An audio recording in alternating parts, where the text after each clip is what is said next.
দিনাজপুরের নবাবগঞ্জে সরকারি বনের জমি বিক্রির অভিযোগ উঠেছে হরিপুর বিট অফিসের বাগান মালী আমিনুল ইসলামের বিরুদ্ধে। এছাড়া প্রকৃত উপকারভোগীদের বাদ দিয়ে নিজের আত্মীয় স্বজনের নামে অর্থ উত্তোলন সহ নানা অনিয়মের অভিযোগ রয়েছে তার বিরুদ্ধে। তবে সব অনিয়ম অস্বীকার করেছেন সংশ্লিষ্ট মালী, আর তদন্ত করে ব্যবস্থা গ্রহণের কথা জানিয়েছেন ঊর্ধ্বতন কর্তৃপক্ষ।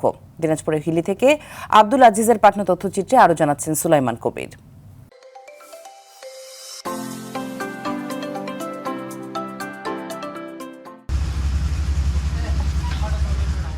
দিনাজপুরের নবাবগঞ্জ উপজেলার হরিপুর বিট অফিসের বাগান মালী হিসেবে 1995 সালে যোগ দেন আমিনুল ইসলাম। এরপর 30 বছর যাবৎ সেখানেই কর্মরত আছেন তিনি। তবে অভিযোগ আছে, যোগদানের কিছুদিন পর থেকেই মোটা অঙ্কের টাকার বিনিময়ে বন বিভাগের জায়গা বিক্রি করেন আমিনুল। এছাড়া ওই বিটে সৃজিত বাগানের উপকারভোগী করার প্রতিশ্রুতি দিয়ে টাকা আত্মসাতের অভিযোগ রয়েছে তার বিরুদ্ধে। আবার চাহিদা মতো টাকা দিতে না পারায় প্রকৃত উপকারভোগীদের নাম বাদ দিয়ে নিজের আত্মীয় স্বজনকেও অন্তর্ভুক্ত করার মতো অভিযোগ উঠেছে তার বিরুদ্ধে। আমি যে বাগানের টাকা পাইছিলাম ওইটা আর আমার নামে ডিট করেনি, আর জামাইদের নামে করছে, আর আত্মীয় স্বজনের নামে করছে।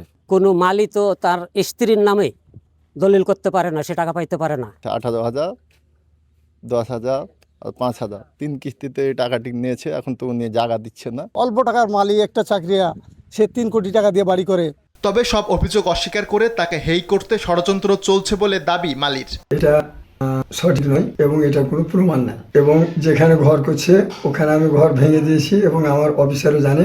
অভিযোগের বিষয়ে তদন্ত সাপেক্ষে অভিযুক্ত মালী সহ কোনো বিট অফিসার জড়িত থাকলে তাদের বিরুদ্ধেও যথাযথ ব্যবস্থা নেওয়ার কথা জানিয়েছে স্থানীয় বন বিভাগ। তবে যেটা দেখলাম, জি, এটা দেখে আমি একটা রিপোর্ট দায়ের করে আচ্ছা, যা ব্যবস্থা হয় সেটাই হবে। এর মধ্যে যদি বিড অফিসারও থাকবে। অবিলম্বে অনিয়মের সঙ্গে জড়িতদের বিরুদ্ধে শাস্তিমূলক ব্যবস্থা গ্রহণ করবে প্রশাসন, এমনটাই প্রত্যাশা ভুক্তভোগী ও স্থানীয়দের। রোজগার করার প্রসেস করে দিছে। সুলাইমান কবির, আর টিভি।